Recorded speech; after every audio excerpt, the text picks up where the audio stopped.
Good day po mga bayang karerista. May 29, 2026, Friday at Metro Turf Club, start time at 5:30 PM. Yung mga pa-shoutout nyo po nasa dulo po ngayon kasi medyo marami po ngayon.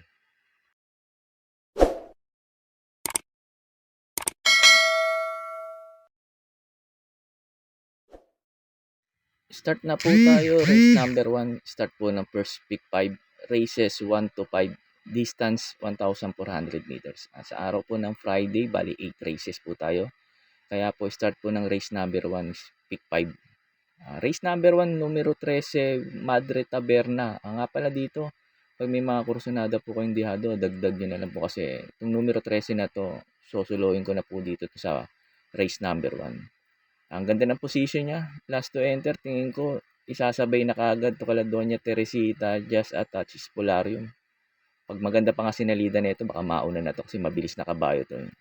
Yung last run nito, kalaban nito si Queen Marchesa, yung mabilis na kabayo. Pero ang hindi maganda sa lida na yun. Pero nakapwesto kagad siya ng segunda kagad.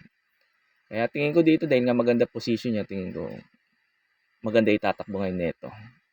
Ikatatalo lang nito siguro yung salida. Pero tingin ko naman hindi ganun kapangit magiging salida nito kasi nga last to enter siya.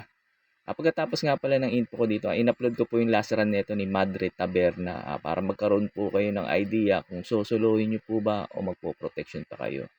Kaya po sa race number 1, itong numero 13 Madre Taberna, para po sa akin, dito sa race number 1, susuluhin ko na po. There, on the way now. All in front is second by rushing up now in the middle of the favorite is Queen Marchesa. It's Queen Marchesa leads the pack by Alain Kanya, followed by Walking on Sunshine. Down in third is Chocolate Thunder. And as they settle now, Queen Marchesa with 2 lengths lead, followed by Walking on Sunshine, Shining Thunder, rushing at Acturus, and moving forward now is Madre Taberna. And as they hit the half mile now is Madre Taberna, racing on the outside by Aneka, followed by Queen Marchesa, down in third Chocolate Thunder, and then moving up now Acturus, and Danpani inside is Walking on Sunshine, but it's still Madre Taberna and Queen Marchesa now collided in front. And as they pass the last 400 now is still Madre Taberna with a line happily followed by Queen Marchesa in second. Feel the burn running in third, coming from behind and down to the finish now. It is still Madre Taberna by some 2 legs. Here comes Feel the burn, and down in the middle now is Queen Marchesa, but it's still Madre Taberna, and finally is Madre Taberna. Feel the burn. Walking on Sunshine, Ginger Cat, Queen Marchesa, Isla Puting Bato.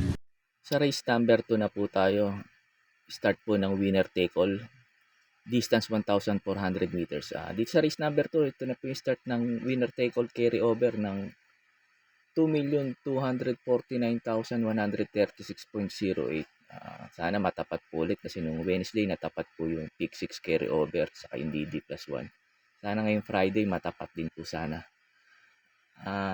Pampremera ko dito, numero G's Laguna de Bay kasi tingin ko siya lang pwedeng makarimati ngayon dito kasi halos lahat dito di bandera to. Tingin ko papabor sa kanya ngayon to. Ma-rate lang ni AR Ramos to, tingin ko. Malaki na chance nito manalo. Last run nito kay Wallop, ganda ng tinakbo nito ni Laguna de Bay. Kaya tingin ko lamang po dito tong numero G's na to, Laguna de Bay. Tapos second choice ko numero 2, Skylaber. Skylaber, last run nito kala Gold Rush. Ganda rin ang tinakbo nito. Tinesting na to si kabayo kaya tingin ko meron na rin tong kabayo na to. Numero 2 na to, Skylaber. Tapos pandiado ko numero 1, Shining Thunder. Ito last run, hindi lang binigyan ng importansya to. Pinarimate, hindi naman di remate to. Tingin ko makasabay lang to at maganda yung salida. Tingin ko ito pwede umapsit sa kanila. Numero 1, Shining Thunder. Dito sa race number 2, dahil nga to medyo magulo to, pag may mga kursunada po kayo, dagdag nyo lang para hindi tayo kagad malaglag kagad sa race number 2 sa start ng winner take all carry over. Kaya po sa race number 2, pampremera ko numero G's Laguna de Bay, Second choice ko numero 2, Sky Lover. Tapos third choice ko numero 1, Shining Thunder. Sa race 3 na po tayo, start po ng pick 6, races 3 to 8, distance 1,400 meters. Pamprimera ko dito yung maganda tinakbo lasaran. Numero 5, Hans City. Eto si Hans City, tingin ko siya mauuna dito. Basta maganda lang isalida, tingin ko siya babandera dito kasi kaya niya naman yung area neto ni Guerrero Warrior sa ni Point of Pride sa ni Sweet Damani. Tingin ko babandera dito. Pag nauna pa naman to si Hans City, magaling. Tapos second choice ko numero G's, Anli Burn. Ito si Anli Burn, last run maganda rin tinakbo nito. Tingin ko ito pwede makalaban ni Hans City. Si Anli Burn. Tingin ko mag-aabang lang dito. Tapos third choice ko numero 2, Guerrero Warrior. Ito bigyan lang ng importansya na may-ari. Ito tingin ko may panalo din dito to. Kasi bumaba ng laban ngayon to si Guerrero Warriors. Kaya po sa race number 3, pamprimera ko numero 5, Hans City. Second choice ko numero 9, Anli Burn. Tapos third choice ko numero 2, Guerrero Warriors.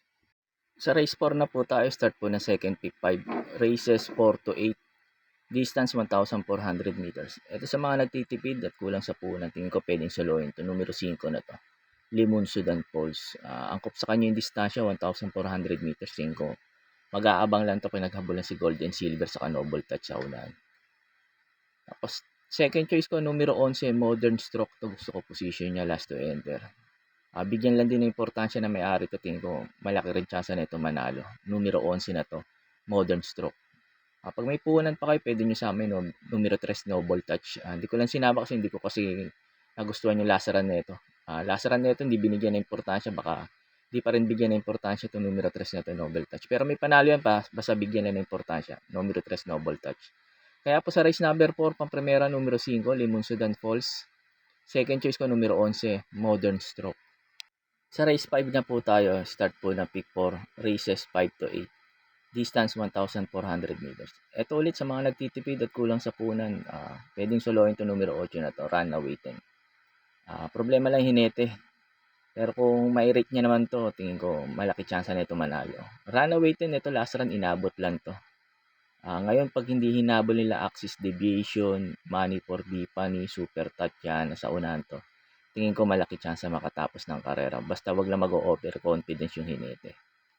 Tapos second choice ko yung numero 2, Money for Bipani. Sakali namang pilitin habulin ni Axis Deviation si Runaway 10, tingin ko ito makikinabang. Numero 2, Money for Bipani, kasi may bilis din tong kabayo na to. Kaya po sa race number 5, pang-primera ko numero 8, Runaway 10. Tapos second choice ko numero 2, Money for Bipani. Sa race 6 na po tayo, sa last DD plus 1, distance 1,400 meters. Ito ulit sa mga nagtitipid at kulang sa puhunan. Ito para sa akin na tingin ko lang itong numero G's na to, ready to receive all, pwedeng soloin to sa mga kulang sa puhunan. Tingin ko papabor sa kanya to kahit 1,400 meters to. Tingin ko kaya makarimate na ito. Tapos binalik pa kay PM Caballero. Gamay ni PM Caballero to, hindi pa natatalo to kay PM Caballero. Tingin ko maganda na itatakbo na ito, numero G's na to, ready to receive all, at papabor pa sa kanya sakali maghabulan sila greatest moment, si Rice Mucha ng Pasay. Tapos sa mga may puhunan pa, ito pwede nyong isama, numero 6, Mucha ng Pasay. Tingin ko ito lang pwedeng umapsit kay ready to receive all pag hindi maganda tinakbo. Numero 6, Mucha ng Pasay. Kaya po sa race number 6, pang-primera ko po, numero G, ready to receive all. Tapos second choice ko, numero 6, Mucha ng Pasay. Sa race number 7 na po tayo, sa last double, distance 1,400 meters. Pang-primera ko dito, numero 3, Style and Profile. Ito bigyan lang ng importansya na may-ari. Ito tingin ko may panalo dito to. Last run to, hindi binigyan ng importansya kala River Rose. Pandose yata dumating to. Hindi maganda tinakbo kasi nga ayaw tong kabayo. Pero ngayon bigyan lang ng importansya to. Medyo bumaba yung laban ngayon. Tingin ko malaki chance manalo. Numero 3, Style and Profile. Tapos second choice ko na rin yung mababa sa laban, numero 5, Little Charmer. Little Charmer mauna at makasunod. Tingin ko malaki rin chance manalo. Tapos pandihado ko numero 11, Feel the Burn. Ito last run nito, na-scratch lang sa kabila. Yun nga lang, cambio hinete ngayon si A. Reyes, J.A. Gusay last run.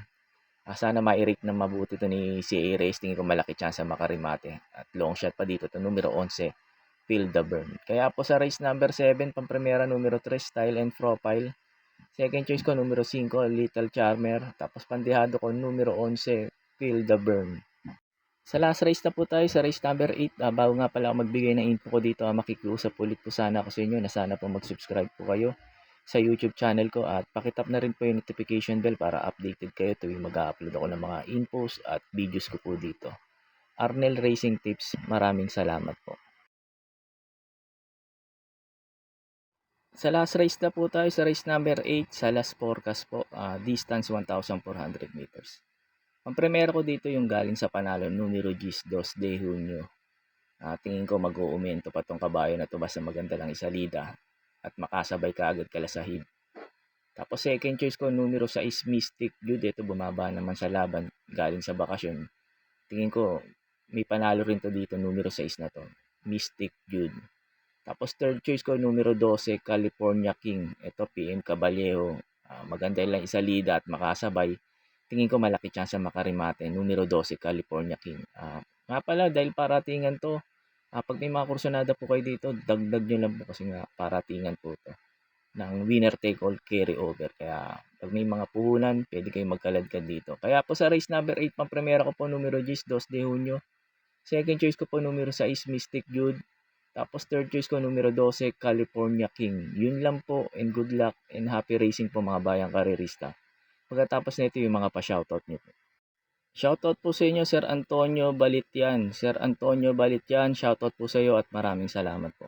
May pa-shoutout po si Sir Manuel Tandes, sa pinapa-shoutout niya lagi yung pinsan niya si Boyd Flores at yung kumpara niya si Robbie Santos ng Galas, Quezon City. Shoutout po sa inyo Sir Boyd Flores, Sir Robbie Santos, Sir Manuel Tandes, shoutout po sa inyong tatlo at maraming salamat po. May pa-shoutout po si Sir Dennis Beneventura. Pinapa-shoutout niyo yung mga karerista dyan sa may Pingping OTB. At sa kuya niyang si Joshua. At si Chairman Maka. Chairman Maka, baka naman. At yung kumpare niyang si Paring Black. Shoutout po sa inyo mga sir. At sa din Sir Dennis Beneventura. Shoutout din po sa iyo at maraming salamat po. May pa-shoutout po si Sir Nelson Vargayo Balistoy. Pinapa-shoutout niyo yung 4 Matadores, sila Kaloy Gonzaga, Miguel Dulay, Ocasyon Fernando, Miguel at Nelson Balistoy. Shoutout po sa inyo sir at maraming salamat po. Shoutout po sa inyo Sir Second Munsod ng Tondo. Sir Second Munsod ng Tondo, shoutout po sa iyo at maraming salamat po. May pa-shoutout po si Sir Abet de Nepomuceno. Pinapa-shoutout niya si Rolando Tupas at si Bucci Maloles ng California, USA. At kay Danilo Javier ng Calamba, Laguna. Shoutout po sa inyo mga sir. At sa din Sir Abet Nepomuceno. Shoutout din po sa iyo at maraming salamat po. May pa-shoutout po si Sir Jomar Dulay. Pinapa-shoutout niya si Boss Willie ng Tayuman, Kusang Loob. Shoutout po sa inyo Sir Boss Willie ng Tayuman, Kusang Loob. At sa din Sir Jomar Dulay. Shoutout din po sa iyo at maraming salamat po. Shoutout po sa inyo Sir Ramon Carpio at may pa-shoutout din siya si yung kumpare niyang si Tirso Espiel. Sir Tirso Espiel at Sir Ramon Carpio, shoutout po sa inyong dalawa at maraming salamat po. May pa-shoutout po si Sir Adriano Tamayo. Pinapa-shoutout yung mga taga Doyong, Kalasyaw, Pangasinan. Watching from Oakland, California. Shoutout po sa inyo dyan. At sa din Sir Adriano Tamayo, shoutout din po sa iyo at maraming salamat po.